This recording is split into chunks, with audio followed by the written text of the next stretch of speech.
There is a quiet misunderstanding happening inside your home every single day, one that doesn't involve words, arguments, or obvious conflict, but instead lives in the small, repeated actions you barely notice, actions that, from your perspective, seem harmless, affectionate, or even necessary, yet from your dog's point of view, feel confusing, stressful, and sometimes deeply uncomfortable.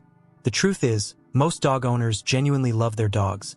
They provide food, shelter, toys, and attention, and they believe that love alone is enough to guarantee a happy, balanced animal. But what often goes unnoticed is that dogs don't interpret the world the way humans do. And when we project human logic onto canine behavior, we end up creating friction where we intended connection. Your dog is constantly reading you, observing your tone, your timing, your body language, your consistency, and even your emotional state, building a map of the world based on patterns, not intentions.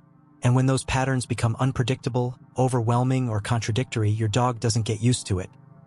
Instead, it adapts in ways that may look like obedience, but are often signs of stress, confusion, or silent frustration.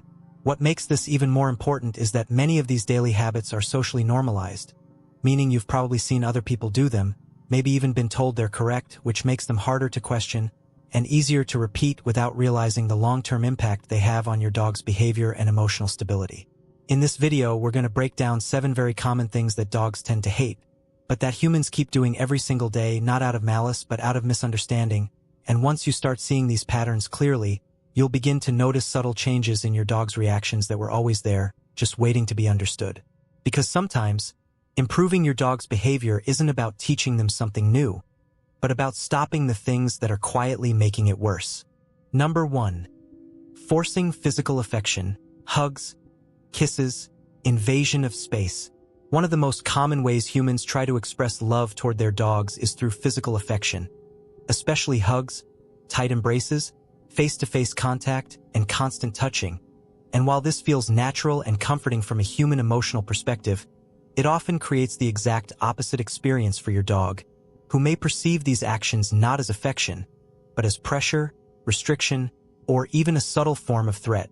Dogs are not wired to hug the way humans are, and in canine communication, placing limbs over another individual, leaning heavily, or restricting movement is much closer to dominance or control than it is to bonding, which means that when you wrap your arms around your dog or hold their face close to yours, you may unintentionally be putting them in a situation where they feel trapped rather than loved.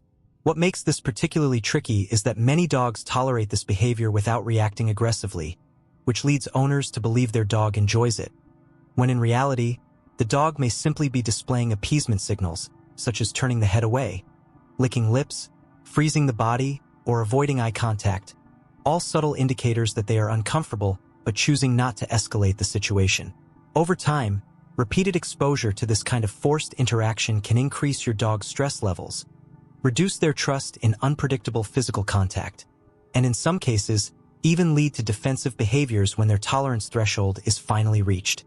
A healthier approach is to let your dog initiate affection, allowing them to come to you, choose proximity, and disengage when they want, which builds a sense of safety and control that is essential for a balanced emotional state.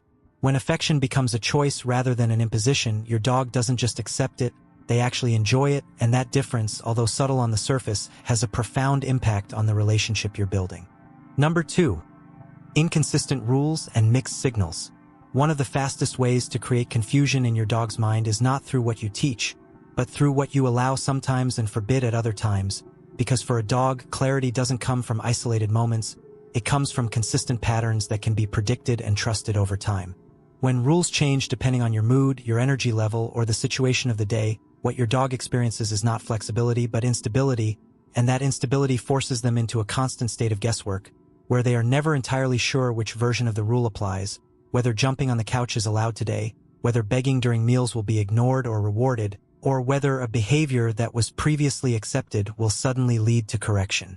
This becomes even more problematic in multi-person households, where each person interacts differently with the dog, one reinforcing behaviors that another tries to stop, creating a loop of contradiction that prevents the dog from forming clear associations between action and consequence.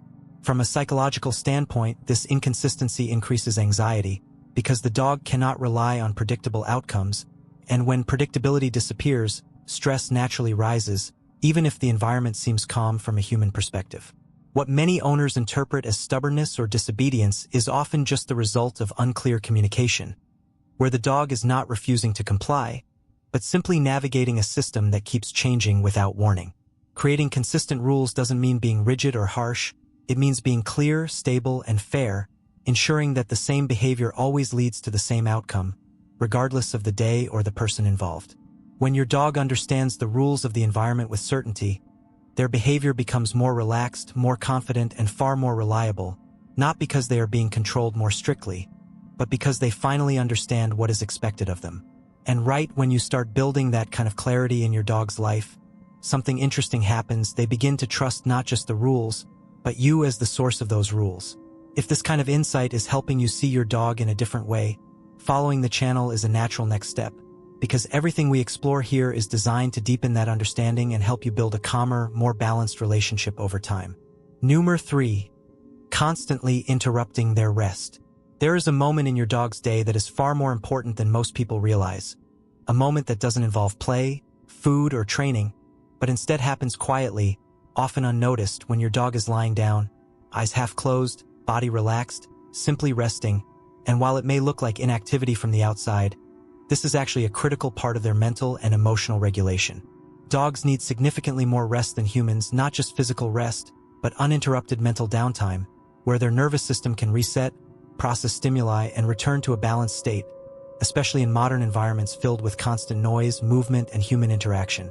The problem is that many owners unintentionally disrupt this process throughout the day, calling the dog repeatedly, touching them while they sleep, inviting interaction every time they pass by, or even waking them up because they look bored, without realizing that what they are interrupting is not boredom, but recovery. From the dog's perspective, these constant interruptions create a state of low-level alertness, where true relaxation becomes difficult, because at any moment, rest can be broken without warning, and over time, this prevents the dog from reaching deeper, restorative states of rest that are essential for emotional stability. This accumulated lack of quality rest can manifest in ways that are often misinterpreted, such as increased irritability, reactivity, difficulty focusing during training, or sudden bursts of hyperactivity, all of which are frequently addressed with more stimulation, when in reality what the dog needs is less interruption. Respecting your dog's rest means recognizing that doing nothing is not wasted time for them, but necessary time, and allowing them to sleep undisturbed, especially in a safe and consistent space, sends a powerful message that they are not required to be on all the time. When your dog knows that rest will not be interrupted, they begin to relax more deeply, and that deeper relaxation translates into a calmer, more balanced behavior when they are awake. If you're starting to notice how small, everyday behaviors can completely change the way your dog feels and reacts, then staying connected to this kind of content can make a real difference over time, because understanding your dog at this level isn't something that happens all at once. It's something you build step by step with awareness, consistency, and the right guidance along the way. Number 4. Overusing verbal commands and talking too much. There is a common habit that feels completely natural to humans, yet incredibly overwhelming to dogs, and that is the tendency to talk constantly, giving repeated commands, adding extra words, changing tone mid-sentence, and expecting the dog to extract clear meaning from a stream of sound that, to them, lacks structure and consistency. From your perspective, you might believe you are reinforcing a command by repeating it several times, saying things like sit, sit, come on, sit, I said sit. But from your dog's perspective, this doesn't strengthen the message, it actually weakens it because the word loses its clarity and becomes part of a larger, unpredictable noise pattern. Dogs don't understand sentences the way humans do. They learn through association, timing, and consistency, which means that each command needs to be short, distinct, and followed by a clear outcome. Otherwise, the connection between the word and the behavior becomes blurred. What often happens when commands are overused is that the dog starts to respond not to the first cue, but to the 5th or 6th repetition, essentially learning that there is no urgency or importance in the initial request, which gradually erodes responsiveness and creates the illusion that the dog is ignoring you.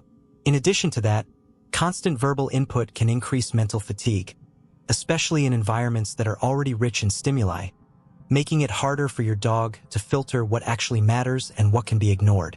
A more effective approach is to say less, but mean more, using one clear command, delivered calmly and consistently, followed by either reinforcement or consequence, so the dog can form a clean, reliable association. When communication becomes simpler and more precise, your dog doesn't just hear you more clearly. They begin to understand you with far less effort, and that clarity is what transforms obedience from something forced into something natural. Number 5.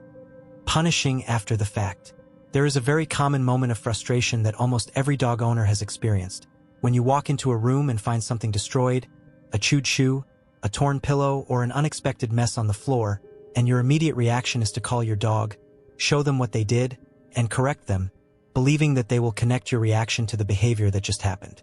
But from your dog's perspective, that connection simply doesn't exist anymore. Dogs learn through immediate association, which means that consequences, whether positive or negative, must happen within seconds of the behavior for the learning process to be clear. Otherwise, the brain cannot link cause and effect in a meaningful way. When you correct your dog minutes or even hours after the behavior occurred, what they actually perceive is not, "I did something wrong earlier," but rather something about this current moment is unsafe. And that confusion often leads to stress signals, lowered posture, avoidance, or what many people misinterpret as guilt, when in reality, it is just the dog responding to your tone, your body language, and the tension in the environment. Over time, this kind of delayed punishment doesn't teach your dog what not to do. It teaches them that your reactions can be unpredictable, which can weaken trust and increase anxiety, especially if the dog cannot identify what triggered the negative response. A more effective approach is to manage the environment and reinforce the behaviors you want in real time, preventing mistakes before they happen and rewarding correct choices the moment they occur, so the learning process becomes clear, fair, and consistent. When your dog understands that outcomes are directly connected to their actions in the present moment, learning becomes faster, more reliable, and far less stressful for both of you. Number 6. Lack of mental stimulation. One of the most overlooked needs in a dog's daily life is not physical exercise, but mental engagement, because while walks and playtime are important, they do not fully satisfy the cognitive demands that dogs naturally have, especially in a modern environment where many of their instincts are underused or completely suppressed. Dogs were not designed to simply exist in a passive state, waiting for occasional interaction. They are problem solvers, observers, and decision makers, constantly processing information, exploring patterns, and engaging with their surroundings. And when that mental activity is missing, the energy doesn't disappear. It gets redirected into behaviors that are often labeled as bad. Chewing furniture, excessive barking, digging, restlessness, and even attention-seeking behaviors are frequently the result of a mind that has nothing meaningful to do, creating a form of internal pressure that the dog tries to release in any way available. What makes this particularly important is that physical tiredness and mental satisfaction are not the same thing, and a dog can come back from a long walk still feeling mentally unfulfilled, especially if that walk was passive, with little opportunity to sniff, explore, or make choices. Incorporating mental stimulation into your dog's routine doesn't require complex tools or hours of training. It can be as simple as allowing more exploratory walks, using food puzzles, hiding treats around the house, or introducing short problem-solving activities that challenge their brain in a controlled way. When your dog starts using their mind more actively, you'll notice a shift not just in behavior, but in overall demeanor, becoming calmer, more focused, and more satisfied in a way that pure physical exercise alone cannot achieve. Because a tired body may rest, but a fulfilled mind truly relaxes. Number 7. Forcing social interactions. There is a widespread belief that a friendly dog should be comfortable with everyone and everything, always ready to interact, play, or be approached, whether by strangers, other dogs, or unfamiliar environments. And while socialization is indeed important, forcing these interactions without considering your dog's emotional state can create the exact opposite of confidence. From your dog's perspective, being pushed into unwanted interactions removes their ability to choose distance, observe safely, and process new stimuli at their own pace, which are all essential elements for building genuine comfort and trust in social situations. This often happens in subtle ways, allowing strangers to approach and pet your dog without reading their body language, encouraging contact with other dogs even when your dog is hesitant, or holding them in place while something unfamiliar gets too close, all situations where the dog's signals are either missed or overridden. When a dog is repeatedly exposed to situations where their discomfort is ignored, they may respond in two common ways, either by shutting down and becoming passive, which is often mistaken for calmness, or by escalating into reactive behaviors like barking, lunging, or snapping, which are then labeled as aggression rather than understood as communication. True social confidence is not built through exposure alone, but through controlled, positive experiences where the dog feels safe, has space, and is allowed to disengage when needed, reinforcing the idea that they are not trapped in the interaction.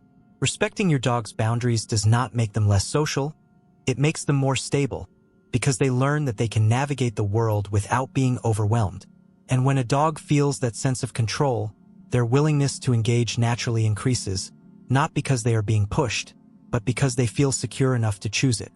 When you look at all of these behaviors together, what becomes clear is not that dog owners are doing things wrong on purpose, but that most of these habits come from a human way of seeing the world, one that values intention over perception, while your dog lives in a reality shaped entirely by patterns, timing, and emotional consistency.